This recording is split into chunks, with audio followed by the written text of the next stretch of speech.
The race for 1st Congressional District is heating up on the Republican side between State Representative Katie Arrington and Congressman Mark Sanford. I speak exclusively with Congressman Sanford for a special edition of Quintin's Close-Ups. And be sure to download the free Quintin's Close-Ups app in your Apple or Google Play stores. Congressman Sanford, it's so good to see you. As well. Always a pleasure. Likewise. As we sit here right now, we are roughly 6 or 7 days before the June 12th Republican primary. What is it like to be you? Busy. I get on a plane this afternoon, I'll go to Washington, be up there during the week, then I'll come home over the weekend and move around talking to folks because it sort of represents the last chance before the election on Tuesday to do so. And then we'll decide what the voters decide. And you said this on your Facebook page, quote, on June 4th, "It's been a busy Monday with lots of stops across the district. Tomorrow I head back to Washington, and if you were to pick one thought or message I should take with me this coming week to Congress, what would it be?" What's those thoughts going to your mind right now? What's your message to the voters? To the voters, I guess it'd be fairly simple. You get to the last couple weeks of a campaign, and nobody knows quite what to believe. You got this person saying that person saying this, a lot of accusation back and forth, a lot of crazy charges. I wouldn't vote for me if some of the ads out there are true. And yet that's what we always see when you get to the tail end of a campaign. And so what I would say to voters is don't listen to a word that I have to say. Don't listen to a word that my opponent has to say. Look at what the third parties are saying about our race and about us. And therefore, I think it matters that Club for Growth is a conservative-leaning organization. Right. They rated me an A on their scorecard. They rated her an F on her scorecard, equal with James Smith, who's a Democrat running for governor, and nothing wrong with that. But basically saying this person would and this person wouldn't watch out for your tax money in Washington. And it's not one scorecard. I think you got to look at a number of them. So what did the National Taxpayers Union say? What did Citizens Against Government Waste say? Or for that matter, look at the endorsements. Okay. I think it matters that the National Federation of Independent Businesses, the voice of small business in America, said there's only one choice in this race, and it's our candidacy.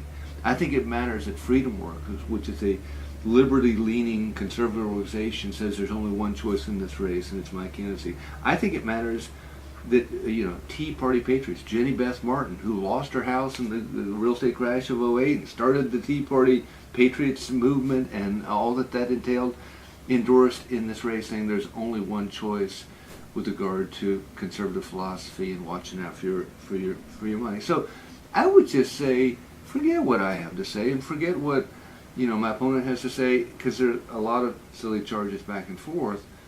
But look at what third parties are saying, and might that not be an important indicator of not the hyperbole that goes with the end of a campaign, right, but what sort of people with reason have looked at in analyzing our votes. I would ask. I guess that's what I'd say to voters. How do we get here? You are a congressman. Mm-hmm. You're a former governor of South Carolina. People know you. You're a household name. Mm-hmm. How do we get here in a fight for your political life? Well, I've had a lot of fights for my political life. If you look at my time in politics, people rightly are disgruntled with Washington and the way it works for them. I had a meeting yesterday, and somebody's talking about, well, y'all didn't pass health care reform, you didn't repeal Obamacare. I said, in fairness, we did what we could do. There's three circles in life. There's a circle of awareness, a circle of influence, and there's a circle of impact. On the area where I could have impact, we did. I actually had a bill. I authored it with Rand Paul in the Senate, my version of the House. Some of what we had in our bill got incorporated into the House bill. The House passed its bill. The Senate did not. And so my point was, take it up with Mitch McConnell. Again, I get it that we're frustrated, but I don't control Mitch McConnell. I don't control the U.S. Senate. I don't control the crazy rules that they have in place. The Founding Fathers, by intentional design, gave majority rule in the House and minority rule in the Senate, basically. At least favored the minority perspective on the Senate side. But they put that notion on steroids. It takes 96% congruence within the Republican caucus on the Senate side to get an idea through. I mean, I love my brothers and my sister, but the idea of 96% agreement on much of anything gets really, really hard. And so I think they've set an inappropriately tough benchmark, because if you think about your church vestry, or if you think about your business, or you even think about your family, getting to 96% day in and day out is an awfully, awfully tough threshold. But that's the threshold that's inside. So my point would be, we got here because people are frustrated with Washington and they want to see a change. And the last couple of elections have been about that. You look at the Obama election, it was, about change. That was the big word that was mentioned. You look at the Trump election, it was about change. Again, different ideas of how we change, but it's all been about people's frustration in the way that Washington is not meeting fundamental needs that they have in the way that they think the government ought to respond to them. But I think you got to look at, again, where have I been? Not the system, which, again, there's definite brokenness to the system, but where have I been in terms of trying to watch out for taxpayers here at home? I mean, I think it's telling that, my opponent in the two chances for reform versus add has voted to add more and taken from each of us as taxpayers, about $1.4 billion, about $800 million a year with pension reform, and about another $600 and change million in highway reform. And I would ask folks to go out and listen to Tom Davis. Tom Davis is a senator down in the lower part of the state, and he's eloquent on talking about how we can't just be throwing more money at problems. You got to first fix systems. So if we want to do something about roads in Charleston, for instance, you can't throw money into a broken system that's driven by politics in Columbia, so much so that the Coastal Conservation League here in town actually did a funny thing. They went up to a road outside of Florence that was just taken from a 2-lane road to a 5-lane road. They laid down in the road and they were unharmed. And so you got $250 million in that particular case going into a road from nowhere to nowhere, while people are choking on traffic down here in the Low Country or other parts of our state that are growing. And so my only point would be, in the two instances where my opponent has had the chance to vote for reform or taken more money from each of us as taxpayers, she's chosen that second route. If you look at my history, and this is why it matters, that I've gotten, been rated near or at the top of the entire Congress in voting to protect your pocketbook or your wallet, I've always taken the opposite approach, which is, let's first try and fix the system and get it working right. And if we can't, only then do you begin to consider the possibility of taking more money out of your pocketbook or wallet. But that should be a last resort, not a first resort. I think it's been 501 days since President Trump has been in office. And I know I've seen multiple ads over the past couple of hours about your opponents basically saying that you're anti-President Trump. Where do you stand with the president right now? I stand on what I've always believed, which is we have a representative. We don't have a parliamentary system in the United States. The Congress isn't to be subservient to any other branch of government. What it means is I'm to represent the 750,000 people that make up the first Congressional District. That's my job. And so it means wherever you can, you look to work with the president and you look to work with others in Congress. But if it's against the viewpoint of the people that I represent, then I got to take that other path. So what it means mathematically is about 75%, almost 80% of the time, I voted with the president. But about 20% of the time, I haven't. And the reason I haven't is because those votes, I think, are at odds with the majority perspective of the people that I represent. So, for instance, I voted against the omnibus bill. A $1.3 trillion bill, largest bill ever in the history of the Congress. When I talk to most people as I wander around, this district, they say right on, that was the right vote. Now, technically, that's counted as a vote against the president. But when I talk to people, they say, no, that was a vote for my pocketbook or for my wallet, and the idea of Washington not yet increasing its spending again, in this case, to the tune of additional $300 billion on top of what had originally been talked about at the start of that negotiation. And quickly, yes or no, offshore drilling? I say no, and I say, but again, and this can't be quick, unfortunately. it's not, again, that technically counts as a vote against the president. Okay. I've had conversations with Zinke, who's now the Secretary of Interior. Right. Good guy. I'd known him very pleasantly. But what they've done is they've exempted Florida based on it having a unique coastline, having a degree of pushback locally, and based on their tourism business. And my point is right. Those exact three things exist in South Carolina. We are heavily reliant on tourism. We have a unique coastline, and there are any number of people who don't want it. You can't have one standard for Florida and a different standard for South Carolina. But more importantly, this issue, whether you're for or against offshore drilling, it's fundamentally about, again, who's your boss. If the people here locally are your boss, my point has been, near every municipality has drawn up a formal resolution with the mayor and the city council, and they said, this is what we think ought to happen. We care about the offshore issue, not so much because of offshore, but because of its implications in the way that we grow and develop as a community, and we want to have a voice and a hand in that. And so my point is, what am I supposed to do?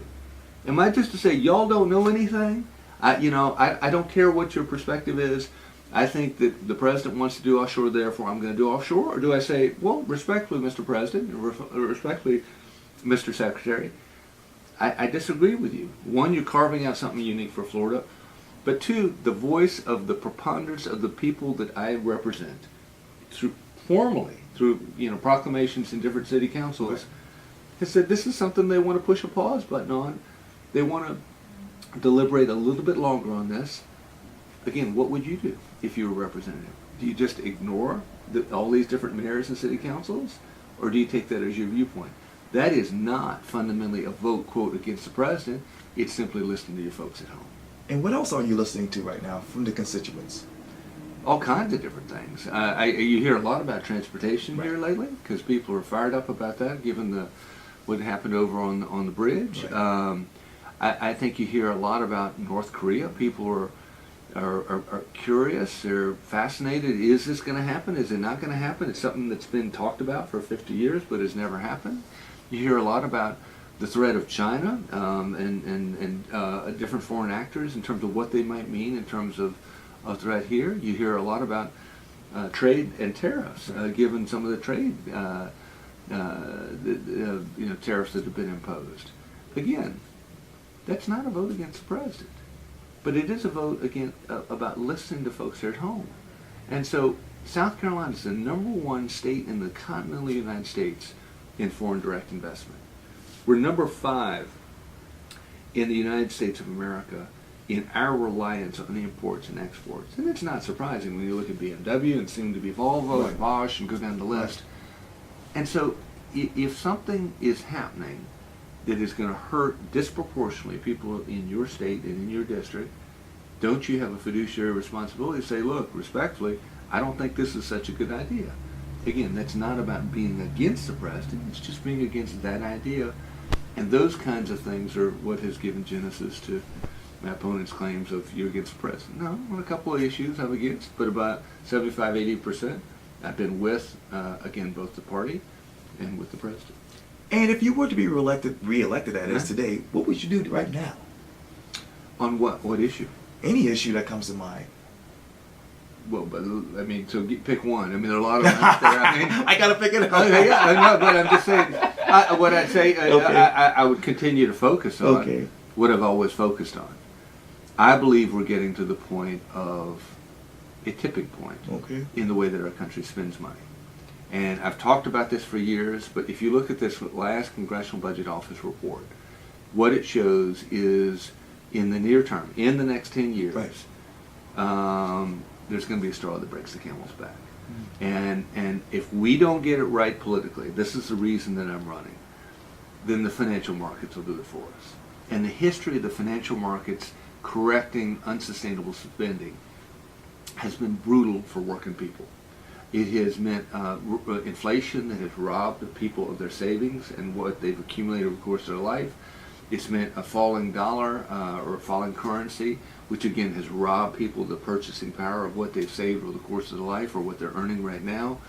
It's meant a lot of bad things. And so I'm running for Congress because I believe that unless we get our financial house in order in Washington, D.C., there's going to be a real price to be paid, not just here in the 1st District of South Carolina, but across the country.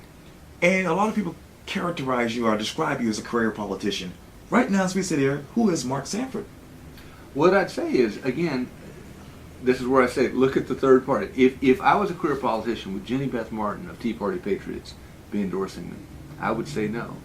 Would the Dorchester Republican Party, who looked at our votes, would they have said, well, you actually come out highest on the scorecard? I could give you a lot of different indicators. Typically what a career politician does is they go out and get all their buddies to support them. And so I'd respectfully look at who my opponent's biggest proponents are. They're the people who fought the hardest against me when I was governor of South Carolina in trying to institute change. So with due respect to Gary Semerol and to Jay Lucas and to others up in Columbia, the people that stood at her in her announcement were some of the longest serving career politicians we got in Columbia who fought me the hardest on trying to institute change in South Carolina. And so, typically a career politician will surround yourself with those types. If you look at the accumulated career of the people most supportive of her, it's over 100 years. I mean, Woodrow Wilson was last president if you add up their terms in office. And what you can't say is, I don't like career politicians except for when they support me, which is a bit of what my opponent has done. The other thing a career politician will do is they're always running for the next spot. My opponent was in office for all of 7 months before she'd been elected to a 2-year term in the State House. She decides, I'm leaving that, I want to run for Congress. I've never run once for another office from the office I'm in. Think about that for a second. I was in Congress, right. I left. I honored my self-imposed term limits, came back home. Then in governorship, that came along, didn't see that one coming, came along, did the 8 years in the governorship, definitely thought politics was forever over for me at the end of that. Left, came back, a couple years later, this thing comes open, I'm back in the world of real estate. The guys I was officing with walk in and say, you got to do this. I say, not a chance in the world. No way. Anyway, one thing leads to another. Here I am. The people who have a career in politics are the people who chart out a career in politics. One office to the next to the next. If you look at my time, I'm no Thomas Jefferson or Benjamin Franklin, but Thomas Jefferson was involved in politics of the whole of his life. But he left. He went back to Monticello. And George Washington went back to Mount Vernon. I mean, they were involved, but then they'd leave, and then they were, and so that's sort of been a haphazard. Again, let me be clear. Okay. I am no founding father, but it's by chance that I've been involved a couple times in politics. I don't view it as my career. I view myself as a business guy lost in the world of politics for a couple years, and in every instance, I've imposed self-limited terms and said, even if we don't pass term limits, I'll live by them, which is what I've done in every single time in office, including this one. So, I think you have to define what are the attributes of a career politician when you begin to throw out those terms. And the other thing a career politician do is always, or seemingly almost always, begin to take the perspective of Washington or Columbia. And look at my perspective as it's shown up in vote after vote after vote, wherein I've said, look, I hear you respectfully, but I disagree with you because I don't think we need to be taking more power and authority out of the people the hands of the people that I represent and sending it up to you in Washington, D.C. or in Columbia, South Carolina. Again, that's why I go back to it matters that Club for Growth gave me an A and it gave her an F, largely because of that $1.4 billion of additional money she voted to take from people's pocketbooks and wallets here in the Low Country and to send to Columbia. And look at my voting record on that front. It does not fit with what you describe as a career politician because I've always voted to do the opposite. At times it makes for lonely votes. At times it makes for tough votes. But I stand by those votes because it is consistent with my belief that our founding fathers set up a system that liberty or freedom was to be the ultimate litmus test of the American political system. And money is simply a proxy for freedom. It's almost like life in jello form. You put all these hours into saving some money, you finally got something there, and do you get to make the decision on how that money gets spent? Or does somebody in a state capital or in the U.S. Capitol get to make that decision? I've always voted for people making that decision and keeping that the power and authority there at the local level, because I think that that's one of the big, fulcrums, if you will, or seesaws, if you will, in in the balance of power in our political system. So that's not exactly indicative of folks that follow a career in politics. It's indicative of the heart and soul of where most people come from in saying, let me decide this. Don't you decide it for me in Washington. Congressman Mark Sanford, thank you so much for your time. I really, really appreciate this. Always a pleasure. Likewise. Good to see you. Likewise. Yes, sir.